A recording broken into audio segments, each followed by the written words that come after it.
Guys, welcome back to Manjula Sanjay YouTube channel.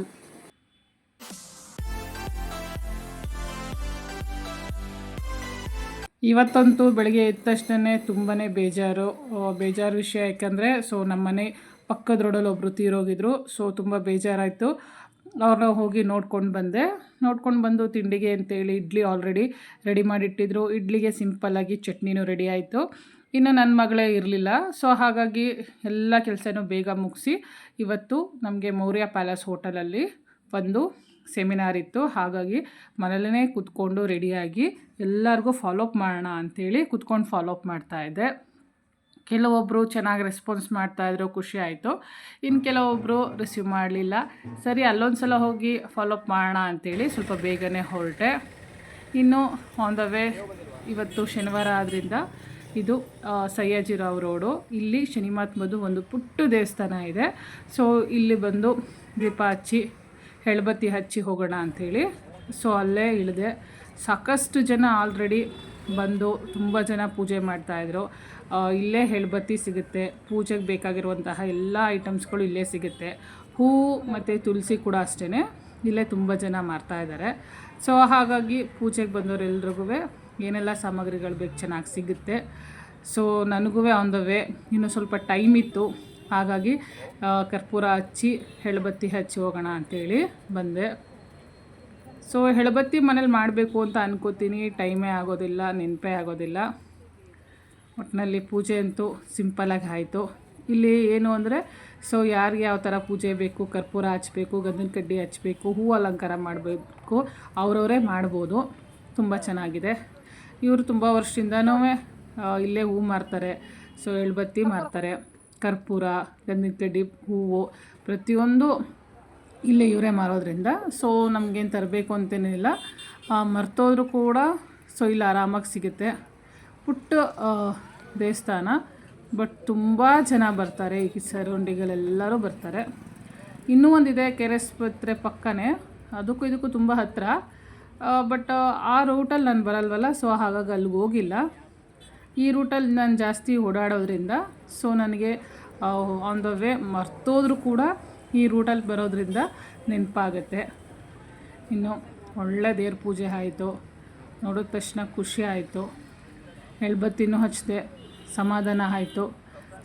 ಇನ್ನು ನನ್ನ ಒಂದು ಇವತ್ತಿನ ಕೆಲಸಗಳೆಲ್ಲ ಚೆನ್ನಾಗಾಗತ್ತೆ ಅಂತ ಅಂದ್ಕೊಂಡು ಇನ್ನು ಅಲ್ಲಿಂದ ಹೊರಡೋಣ ಅಂತೇಳಿ ಹೊರಟೆ.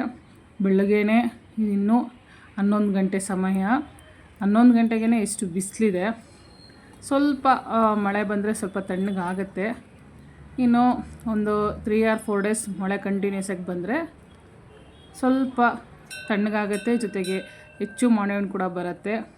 ಇನ್ನು ಸೀಸನ್ ಸ್ಟಾರ್ಟ್ ಆಗುತ್ತೆ ಜಾಸ್ತಿ. ಇನ್ನು ಒಳ್ಳೆ ಪೂಜೆ ಅಂತೂ ಆಯಿತು. ಇನ್ನೂ ಜನಗಳಂತೂ ಬರೋರು ಬರ್ತಾನೇ ಇದ್ದರು. ಇನ್ನು ನನಗೆ ಬೇರೆ ಆಫೀಸಿಗೆ ಬೇಗ ಹೋಗಿ ಅಲ್ಲೂ ಕೂಡ ಫಾಲೋಅಪ್ ಮಾಡಬೇಕಿತ್ತು. ಹಾಗಾಗಿ ಜಾಸ್ತಿ ಹೊತ್ತು ನಾನೇನು ಇರಲಿಲ್ಲ. ಪೂಜೆ ಮುಗಿಸ್ಕೊಂಡು ನಮಸ್ಕಾರ ಮಾಡಿ ನಾನು ಕೂಡ ಅಲ್ಲಿಂದ ಹೊರಡೋಣ ಅಂತೇಳಿ ಹೊರಟೆ. ಇನ್ನು ಮೌರ್ಯ ಪ್ಯಾಲೇಸ್ ಹೋಟೆಲ್ಗೆ ಹೋಗಬೇಕಿತ್ತು. ಮೌರ್ಯ ಪ್ಯಾಲೇಸಲ್ಲಿ ಆಲ್ರೆಡಿ ನಮ್ಮ ಒಂದು ಸೀನಿಯರ್ಸ್ ಯಾರಿದ್ದಾರೆ ಅವರೆಲ್ಲರೂ ಆಲ್ರೆಡಿ ಬಂದು ಅವರು ಕೂಡ ನಂತರನೇ ಫಾಲೋಅಪ್ ಮಾಡ್ತಾಯಿದ್ದಾರೆ.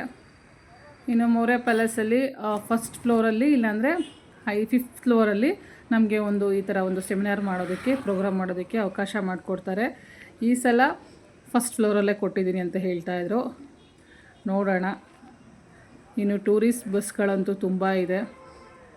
ಇನ್ನು ಯಾಕೆಂದರೆ ಎಲ್ಲರಿಗೂ ರಜೆ ಇರೋದ್ರಿಂದ ಎಲ್ಲರೂ ರಜಕ್ಕೆ ಬರೋರು ಬಂದಿರ್ತಾರೆ. ಹೋಟ್ಲು ಕೂಡ ಫುಲ್ಲಾಗಿರುತ್ತೆ. ಕೆಲವೊಂದು ಸಲ ಪಾರ್ಟಿ ಹಾಲು ಕೂಡ ಸಿಗೋದಿಲ್ಲ. ಫಸ್ಟ್ ಫ್ಲೋರ್ ಕೊಟ್ಟಾಕ್ ಪೀಟ್ ಫಸ್ಟ್ ಫ್ಲೋರ್ ಹಾಕಿದ್ದಾರೆ, ಪರವಾಗಿಲ್ಲ, ಒಳ್ಳೆಯದೇ ಆಯಿತು. ಈ ಥರ ಒಂದು ಶೀಟ್ ಹಾಕಿದ್ರೆ ಚೆನ್ನಾಗಿ ಗೊತ್ತಾಗುತ್ತೆ. ಒಂದು 4-5 ಜನ ಬಂದಿದ್ದಾರೆ ಅಂತ ಹೇಳಿದ್ರು.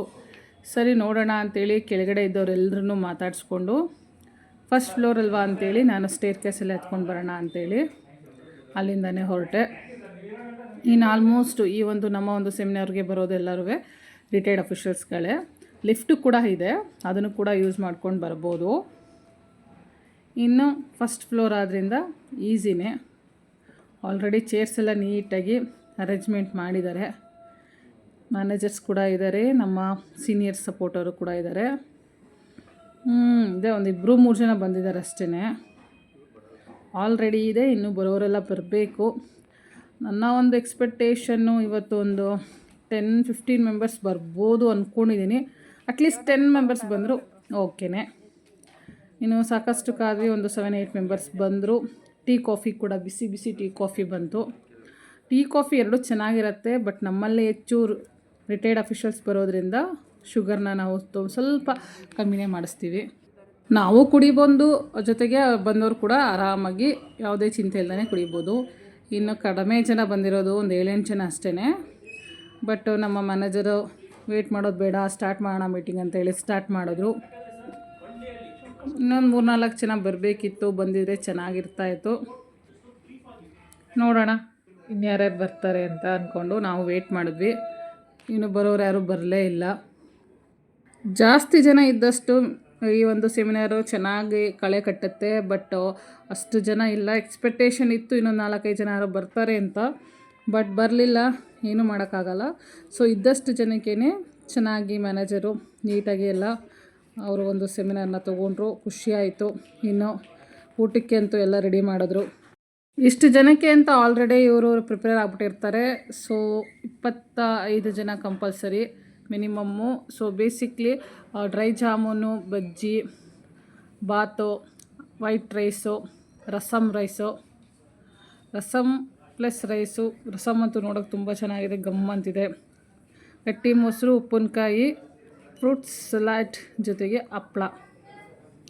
ಮೊದಲು ಐಸ್ ಕ್ರೀಮ್ಸ್ ಎಲ್ಲ ಕೊಡ್ತಾಯಿದ್ರು, ಬಟ್ ಇವಾಗ ಅದೆಲ್ಲ ಸ್ಕಿಪ್ ಮಾಡಿದ್ದಾರೆ.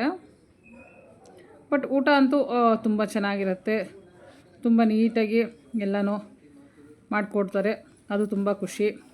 ಇನ್ನು ಸಿಂಪಲ್ಲಾಗಿ ಮೀಟಿಂಗೆಲ್ಲ ಮುಗೀತು. ಇನ್ನು ನಾನು ಕೂಡ ಊಟ ಮಾಡೋಣ ಅಂಥೇಳಿ ಮಾಡಿದೆ. ಬಾತ್ ಅಂತೂ ಸೂಪರಾಗಿತ್ತು, ನನಗಂತೂ ತುಂಬ ಇಷ್ಟ ಆಯಿತು. ರಸಮ್ ರೈಸ್ಗಿಂತ ನನಗೆ ಬಾತ್ ತುಂಬ ಇಷ್ಟ ಆಯಿತು ಈ ಸಲ. ಇನ್ನೇನು ಮೀಟಿಂಗ್ ಎಲ್ಲ ಮುಗೀತು, ಇನ್ನು ಅಲ್ಲಿಂದ ಹೊರಡೋಣ ಅಂಥೇಳಿ ಹೊರಟೆ. ಹೊರಗಡೆ ಬಂದು ನೋಡಿದ್ರೆ ಎಲ್ಲ ಟೂರಿಸ್ಟ್ ಬಸ್ಗಳು. ಸೊ ಹಾಲಿಡೇಸ್ ಆದ್ದರಿಂದ ತುಂಬ ಜನ ವೆಕೇಷನಿಗೆ ಬಂದಿದ್ದಾರೆ. ಸೊ ಬೇರೆ ಬೇರೆ ಕಡೆಯಿಂದ ಎಲ್ಲ ಬಂದಿದ್ದಾರೆ. ಹೋಟೆಲ್ ಕೂಡ ಫುಲ್ ಆಗಿದೆ. ಇನ್ನು ಮಧ್ಯಾಹ್ನ ಊಟಕ್ಕೆ ಅಂತೇಳಿ ಹೋಟೆಲ್ಗೆಲ್ಲ ರಿಟರ್ನ್ ಬಂದಿದ್ದಾರೆ. ಇದು ಹೋಲ್ ಪ್ಯಾಕೇಜು ಚೆನ್ನಾಗಿರುತ್ತೆ. ಸೊ ನಾವು ಹೋಗಬೇಕಿತ್ತು, ಬಟ್ ಸಮ್ ಪ್ರಾಬ್ಲಮ್ಸಿಂದ ಹೊರಗಡೆ ಹೋಗೋಕ್ಕಾಗ್ತಾಯಿಲ್ಲ. ಇಲ್ಲಾಂದಿದ್ರೆ ಇಷ್ಟೊತ್ತಿಗೆ ಅಟ್ಲೀಸ್ಟ್ ಒಂದು 2-3 ಟ್ರಿಪ್ ಆದರೂ ನಾವು ಕೂಡ ಮುಗಿಸ್ಕೊಂಡ್ಬರ್ತಾಯಿದ್ವಿ. ತುಂಬ ಲಾಂಗ್ ಟ್ರಿಪ್ ಎಲ್ಲ ಅಂದರೂ ಕೂಡ 2 ಡೇಸ್ ಟ್ರಿಪ್ ಅಂತೂ ಮಿಸ್ ಆಗ್ತಿರಲಿಲ್ಲ. ಇನ್ನು ಅಲ್ಲಿಂದ ಮನೆಗೆ ಬಂದೆ. ಸೊ ಮನೆಯಲ್ಲೇ ಕೂತ್ಕೊಂಡು ಎಲ್ರಿಗೂ ಫಾಲೋಅಪ್ ಮಾಡಿದೆ. ಇನ್ನು ಮಧ್ಯಾಹ್ನ ಒಳ್ಳೆ ಊಟ ಮುಗಿಸ್ಕೊಂಡು ಅಲ್ಲೇ ಬಂದಿರೋದ್ರಿಂದ ಒಳ್ಳೆ ನಿದ್ದೆನೂ ಆಯಿತು. ಇನ್ನು ಸಂಜೆಗೆ ಅಡುಗೆಗೆ ನಾನು ಒಬ್ಬಳಿಗೆ ಇದ್ದಿದ್ದು. ಸೊ ಏನು ಅಡುಗೆ ಮಾಡೋದು ಅಂತೇಳಿ ಹೊರಗಡೆಯಿಂದನೇ ಎಗ್ ಫ್ರೈಡ್ ರೈಸ್ ತೊಗೊಂಡೆ.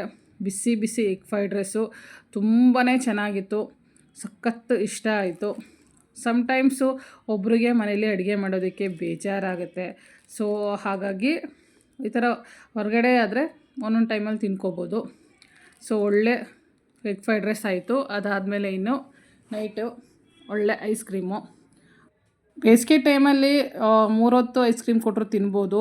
ಅದು ಅಲ್ಲದೆ ಬೆಳಗ್ಗೆಯಿಂದ ಬಿಸಿಲಿತ್ತು, ಬಿಸಿಲಲ್ಲೆಲ್ಲ ಹೋಗಿ ಬಂದಿರೋದಕ್ಕೆ ಐಸ್ ಕ್ರೀಮ್ ಅಂತೂ ತುಂಬಾ ಇಷ್ಟ ಆಯಿತು. ಇವತ್ತಂತೂ ಫುಲ್ ಡೇ ಎಂಜಾಯ್ ಡೇ.